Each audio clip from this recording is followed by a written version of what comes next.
Good morning, everybody. Welcome to the OK Grognard Show. It is Wednesday, August 5th, 2020, 9:30 a.m. Central in beautiful Lake Geneva, Wisconsin. We're going to dip back into that Backgrounds, Contracts, Honors, and Reputation PDF that I put out with the variant rules pack some time back. Don't forget, all of the stuff in this PDF is available as open game content on various sites, various SRD sites. I'll throw a link into the show description later on where you can find the Reputation open game content, which is what is in here. This is a convenient PDF for sure that you can pick up from me. It includes this PDF, it includes the weather PDF, it includes the cults or organizations PDF. All three of those are various amounts of open game content from various sources, and it's easy enough to grab this stuff on the cheap if you want to pick it up for free, or you can pick it up as PDF and just have it handy. However you want to do it's up to you. I'm not pushing this for sales reasons. I'm pushing it because I'm not really pushing it. I'm just looking at it because I wanted to revisit this stuff. These particular rules, the background rules, which has contacts and honor kind of filtered into it, and the reputation rules, which is sort of a standalone subsystem, I wanted to look at that with an eye toward maybe updating it, corrupting it. How about adjusting it, modifying it for like an Osric to use in a early edition game more easily. A lot of subsystems in early game editions were not at all tied to the overall role. There weren't unifying mechanics per se across the board. Of course, roll a 20 to hit and roll for damage was sort of a regular thing in almost every RPG right from the beginning. But that doesn't make it a unifying mechanic, just because it's the one that gets used the most often. The closest thing we've seen to unifying mechanics are the whole idea of using a d20 in combat, but also with a sense that that's a type of difficulty check, and the whole idea of difficulty checks in the 3.xe era is sort of where you're going with that. As far as unifying mechanic, that covers most of the bases. Here, just got to change something here. Anyhow, there you go. Ink Dweller 8, how you doing, buddy? Good to see you. We've got that and that. Anyway, the thinking was to look at the handful of pages of this and maybe make some remarks on it as we go, and then think of it in terms of something that could be glommed on, not just a first edition or Osric or anything else, but also just in general as a subsystem. Now, granted, this embraces that D20 mechanic that all good D20 systems were meant to do, but that doesn't make it unusable or awkward in other situations. So let's see. Let's dive in. I'm going to move this over to this other screen. I'm going to go over here and do what my old pal Lexfire suggested I do with ease of access. I want to change my ease of access. If you go into the boom, there we go. We want to switch to that. We want to go up to there. That's good enough. Now we can make that small again. There we go. Nice big Nice big handy cursor. Nice big hand, which is how it's going to look on top of a... I wish I could bring it over and smack myself in the face, but I can't. Once it goes off that screen. We're done, baby. So, no fun with that one. I guess I could do this and do this and then bring myself up here, right? And then I can... No, see, that doesn't work either. Well, okay. I'm screwing around now, right? Let's see what we got here. All right, back to Reputation. I'm losing my reputation by being a goofball. Or maybe my reputation is as a goofball, right? Goofball? Yeah, that's right. All right, I'm going to take a look at reputation in this system. Every character gains a reputation of one sort or another as his career progresses, expressed as a reputation bonus. While a character might try to take advantage of his reputation from time to time, usually the character's reputation precedes him, whether he wants it to or not. Reputation enhances non-combatant interaction between characters by providing bonuses to certain skill checks. So, 3Eism, right? Those who recognize a character are more likely to help him or do what he asks, provided the character's reputation, typo, is a positive influence on the NPC or monster that recognizes him. A high reputation bonus makes it difficult for a character to mask his identity, which can be a problem if he's trying not to be noticed. Fame or infamy. What a character's reputation represents lies in the character interaction with the NPCs or monsters. Most characters with a high reputation bonus, +4 or higher, are considered well-known within their profession or social circle. Whether this notoriety has a positive or negative effect depends on the point of view of the person who recognizes the character. Nom de plumes and secret identities. If a character successfully uses a disguise skill or illusion magic to mask his identity, then what he accomplishes while disguised doesn't affect his reputation score for good or ill. A character may adopt a nom de plume or wear a mask or other costume during his adventures.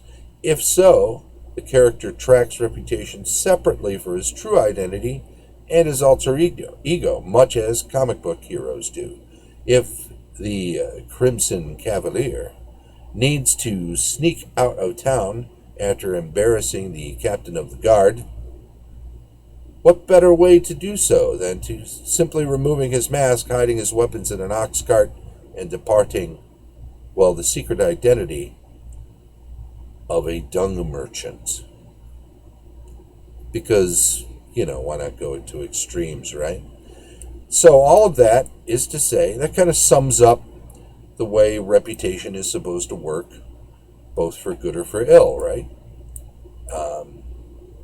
Converting this to another system might require looking at the reaction checks in that system and either expanding them or adjusting this to fit with those. It might also be wise to look at morale systems so that this could be in sync with those as well. And of course, where this fits most easily is with something that already has a range that's close to the 20-sided range, right? With ability scores. So if one were to use this in conjunction with, say, rolling for a charisma check, if you wanted to just do straight-up charisma checks, which are something I like to fall back on. When all else fails, I do an ability score check. Some people, our buddy Hobbsy, Morning Luxfire 22, Ink Dweller 8 is here with you already. And then when you come into the chat, Red Barn Games, good morning, y'all. So see the Red Man himself. Nice. The ability score check is the easiest go-to fallback default mechanic for any system that's D20 based, even the older ones. I think we started using ability score checks in original Dungeons and Dragons as a way of covering anything that wasn't. Of course, there were no skill systems back then. There wasn't anything like that. So anytime you presented a scenario or a solution to a problem to a dungeon master in original D&D and on into basic or first edition, and there wasn't some system or way to adjudicate that codified already, the general guidance was always, well, I don't know that guidance came from anywhere in particular, but the general rule of thumb was always to fall back on an ability score check. So if something was tied to, strength or dexterity or intelligence or wisdom or constitution or charisma in one way or another, if you could take the meat of what was being suggested, I want to talk to the guards and ask them about blah, blah, blah. Well, your reaction checks really were supposed to be meant for your initial impression checks, which you could use and then move on from there. But if you're continuing along the same lines with someone you've already met who's already predisposed to like you or predisposed to dislike you, well, how do we adjudicate that? Well, it's easy enough to say, let's use an ability score check. Let's check against your charisma. I was going to mention that Hobbsy, who comes in and out, I don't see him here today yet, but he likes to do this thing where you roll an ability score check. You got to get under it, but the closer you get to it, and if you get right on it, that's the way to go. I've always been the other way. It's just easier to say you want to roll low.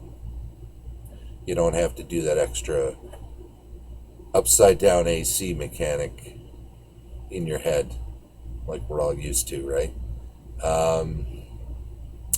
That whole, what do I need? High? Yeah, you want high in his way. Let's say you have a 14 charisma and you're doing an ability score check on a 14 charisma and you roll 13, you're one away. So that's a pretty good success. In the way I just do ability score checks, it's just, if you rolled a 2, it's almost as good as you could possibly get. And don't forget, when you're doing ability score checks, the best you can do is a range, right? So if I have a 14, I have a range of up to 14 I can do. So it suggests a level of comfortableness with your own abilities to be able to exceed what somebody with, say, a 10 charisma could do, because their range is 4 or less. That doesn't mean we shrink and expand the range based on lowest common denominator. So I don't suddenly have a more granulated ability because I have 14 points of it rather than 10, right? 10 doesn't become out to 14 on a scale. I have a top end, much like a race car. Versus a stock car or a off the lot, everyday ordinary car. My car can just go faster than yours. There are heights I can reach or speeds I can reach with my car that you can't even get to. So when I roll a 1 and you roll a 1, if you have a 10 charisma and I have a 14 charisma, my 1 means a lot more than your 1. Yours is the best you can do. Mine, however, is the best I can do, which happens to be better than you could ever do by 4. So there you go. keep that in mind when doing ability score checks, because a lot of people forget that, and they think anybody who rolls a 1, whether they have a 3 or a... Hey, everybody. Maltworm, Ground that join us. Thank you very much. So keep that in mind whenever you're doing ability score checks, that having a higher score should mean something more, right? So make sure that when somebody succeeds with an ability score that's above average, right? So, all right, my score is 14 in whatever it is, and average is somewhere between 9 and 12, and I actually roll a 1, so I've essentially killed it on my ability score. It's 2 more than what an average person could even hope to accomplish. So it should be somewhat extraordinary what I managed to do. So too, if I have any sort of pluses or minuses, modifiers, circumstantial, that might be called into effect, such as, let's say I'm doing a charisma check and I've managed to fashion a fake credentials of some sort, and the DM decides, you know what, you get +2 on your ability score check, or -2, take 2 off, right? Suddenly my range isn't 1 to 14 anymore, it's 2 to 16. So if I roll a 1 there, I'm actually rolling 16 out of 20 out of a possible, and this is the whole difficulty check mechanic on its head, right? Ability scores, that's all that really is. And so it's been around since original D&D. It was just never codified as part of the rules at that point. And you got to keep that in mind. If somebody rolls a 1 and they've had +2 or gained a 2 modifier to their ability score check, and it was a max of 14 before, it's now a 16. This is 4 points better than anybody with even a high average charisma could hope to do without any sort of credentials or enhancement or whatever. Anyway, there you go. Hey, Hobbsy, we were just talking about ability score checks, and I made mention of the fact that you like to do the closer to the high end rather than, so if you have a 14 charisma and you do an ability score check and you roll 13, you're 1 away from the best you can do in your way of handling it. Mine is the typical opposite one. Roll a 1, that's as far away from, that's as perfect as it gets. And here we go, reputation checks. Taking a look at this now, most of the time a character doesn't decide to use his reputation. The GM decides when a character's reputation is relevant or to a scene or encounter. At that moment, it becomes permanent. The GM makes a reputation check for the NPC or monster that might be influenced in some fashion due to the character's notoriety. A reputation check is equal to 1d20 plus the character's reputation bonus, plus the NPC or monster's intelligence modifier. The GM may substitute knowledge skill bonus for intelligence modifier if he desires, and the character's past activities apply to any particular field. For example, character were a cleric, knowledge religion may be appropriate. Additional modifiers might apply, like those on the following table. Character is famous, known far and wide, with either a positive or negative connotation, +10. NPC or monster is part of the character's profession or social circle, +5, typo there.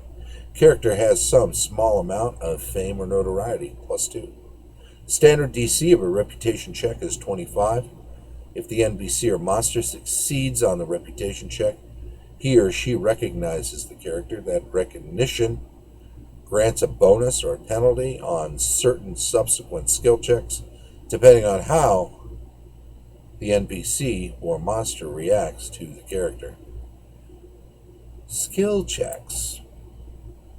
So I hope for those of you who aren't familiar with 3.xe mechanics are following this along. I'm trying to relate it where I can. The Price is Right. Oh, yeah, that's what you were saying the other night when you do that closest to the number ability score check, as that Price is Right feel to it. Closest to without going over, right? When in this skill checks, when an NPC or monster with an intelligence score of 5 or higher has a positive opinion of a character's reputation, character gains a bonus on bluff, diplomacy, gather information, perform checks equal to his reputation bonus. When an NPC or monster with an intelligence score of 5 or higher has a positive opinion of a reputation, of a character's reputation, the character gains a penalty on bluff, intimidate checks equal to his reputation bonus. So it can work against you. The bonus or penalty on the skill checks applies only when the character is interacting with the character's reputation. NPC reputations. Players decide how to use their character. Players decide how their characters act. Sometimes, however, it's appropriate for a GM to call for a skill check using an interaction skill affected by reputation. These are like opposed checks. And they're saying if a NPC has a reputation and it's brought to bear, and so does the PC, then you should figure both of them in so that they can oppose one another rather than have the NPC be flat-footed if the NPC has a reputation. Calculating reputation. A player character has a reputation score based on class levels. Multi-class score according to class level in each. Class not mentioned. Just determine if it's similar to another one. So, here, look down here at the bottom. Column 1, Commoners. Column 2, and again, this is 3rd edition stuff. Barbarian, Druid, Monk, Ranger, Rogue. Warrior is an NPC class, as is Commoner, as is Adept, Expert, and Aristocrat. So those are all listed on here. Column 3, Cleric, Fighter, Sorcerer, Wizard, Adept, and Expert. And D is for Paladins, Bards, and Aristocrats, assumingly high-profile character classes, right? So your Paladin, your Bard, your Aristocrat are very much in the public eye. Notice the balance of this table is pretty much on this angle.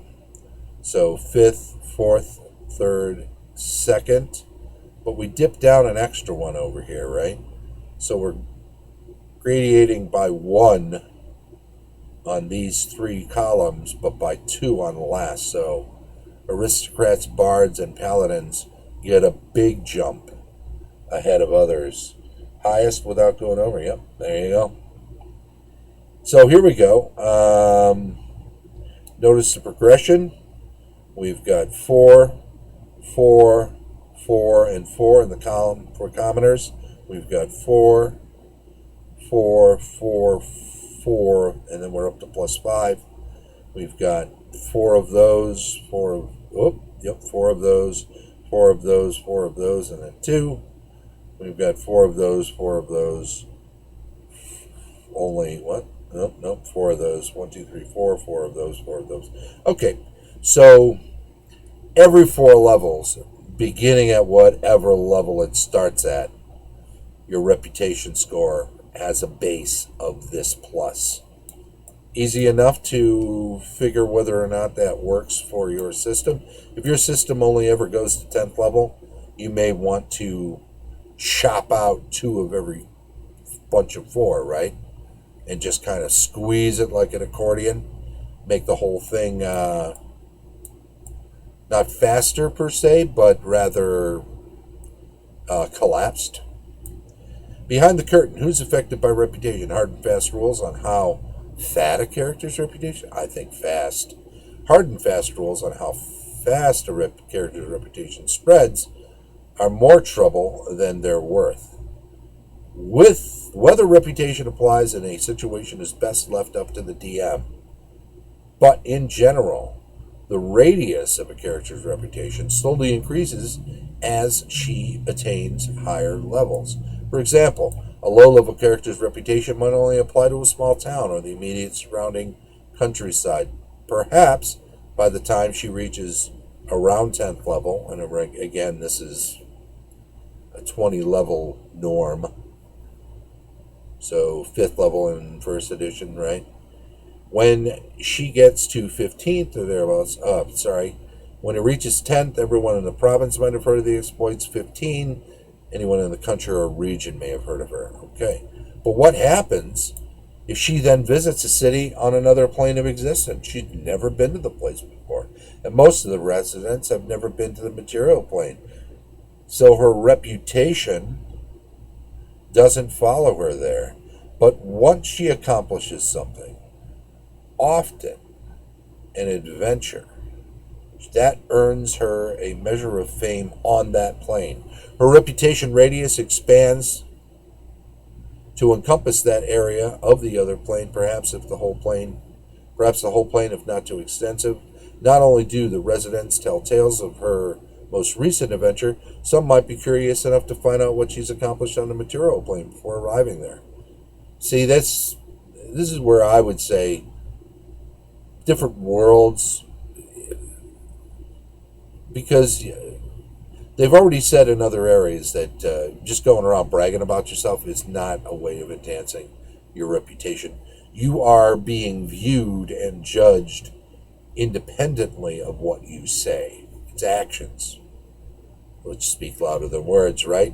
So unless that person on the other plane has a way of getting into that radius on your plane of origin, then they're not going to hear third-party information such that it would affect their experience of what your reputation should be. So that's a little sticky. I would almost want to keep separate ones and then apply them both in those rare situations where you run into somebody who knows you from both areas.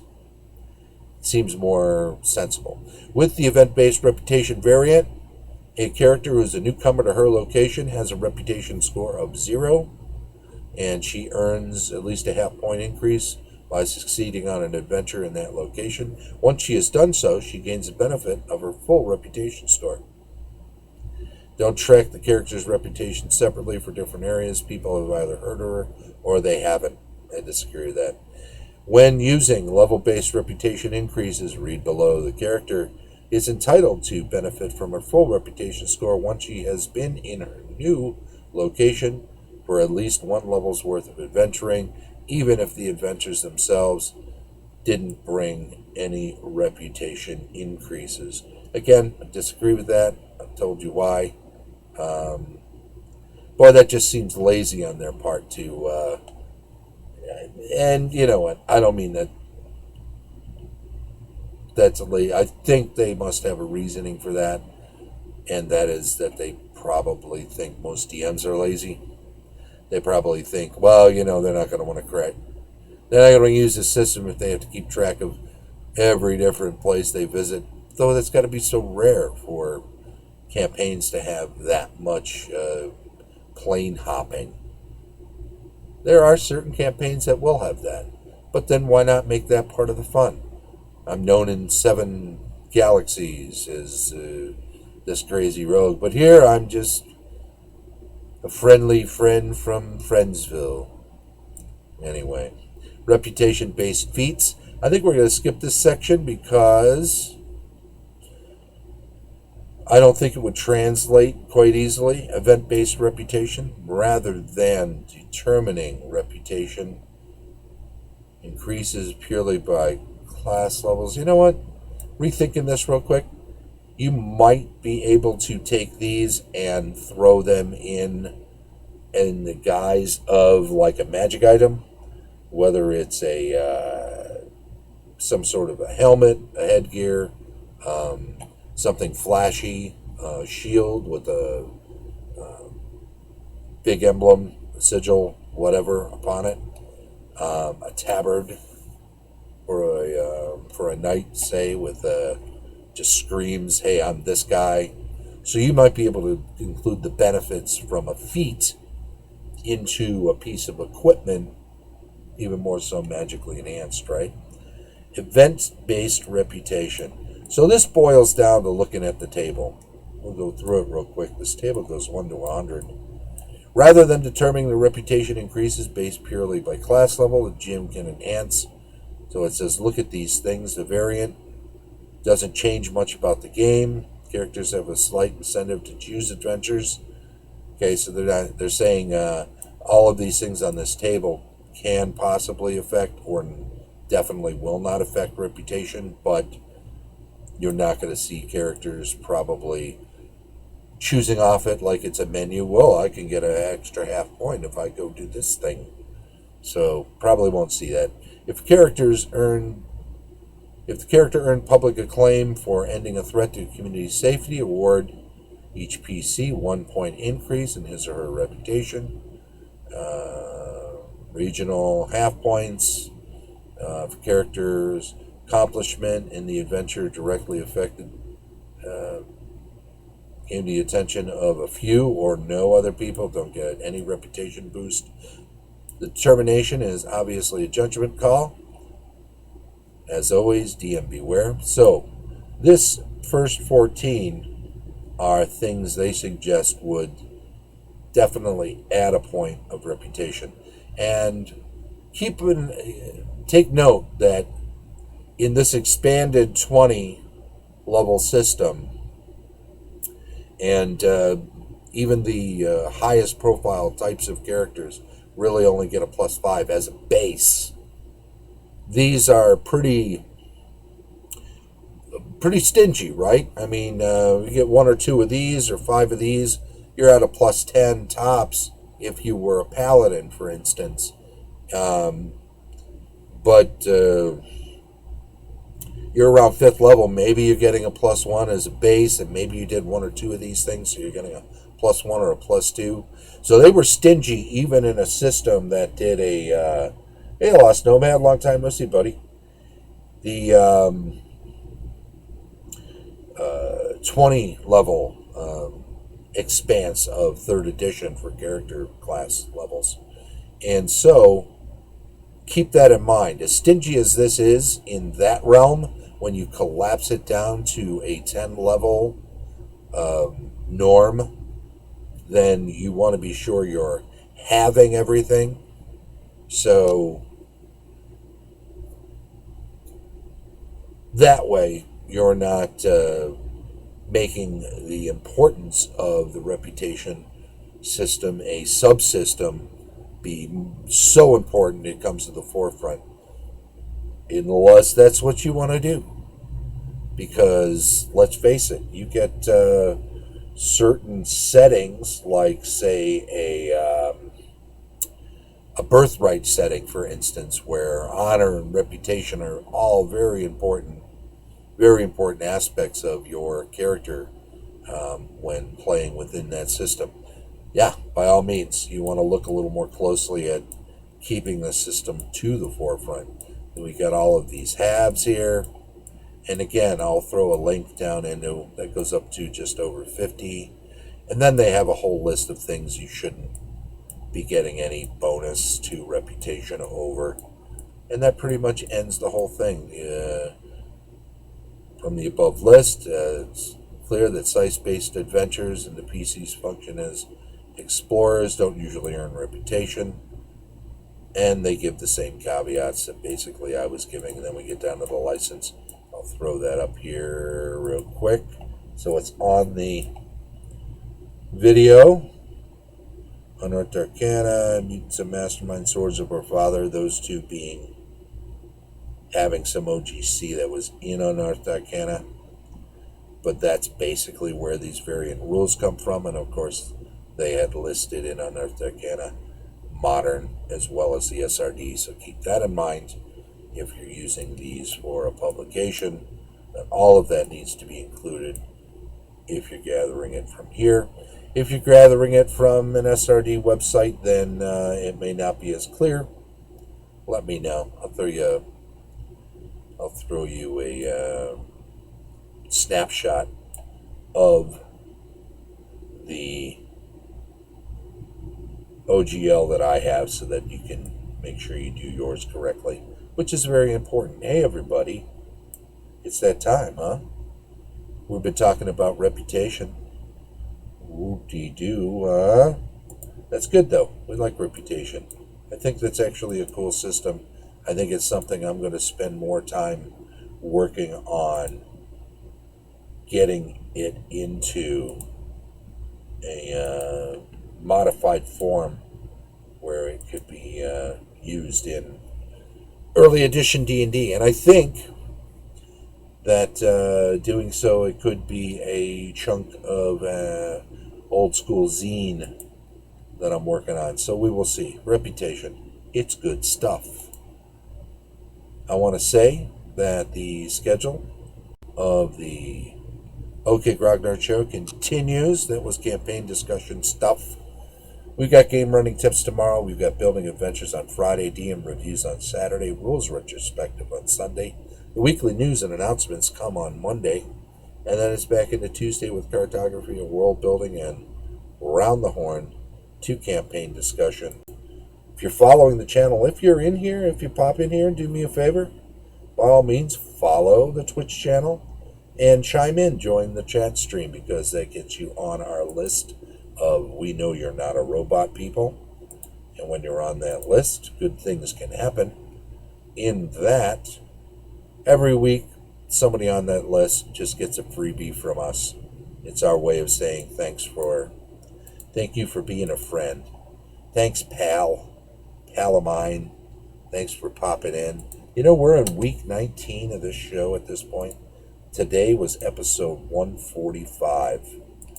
We've been doing it daily. We were originally at 10:30, and then we moved it down to 9:30 to help with my scheduling of it. And it's been going pretty well. Like I said, on Monday, we're going to try to make some changes, some equipment changes, some adjustments to the way we are leveling everything so that the green screen looks better, so that the sound comes out better. We know all of that is better on some shows than on others. If you are following this on YouTube, you also know that already because you've seen a few of these episodes. Appreciate it if you'd subscribe and make sure you give us a thumbs up when you get the chance. Maybe make a comment, some constructive criticism. It would be very much appreciated because it helps us make the show better. And that's a real thing we're trying to do. Thank you very much for coming out today. And make sure you swing by tomorrow or sometime soon. 9:30 a.m. We're here daily in beautiful Lake Geneva, Wisconsin. Bye-bye.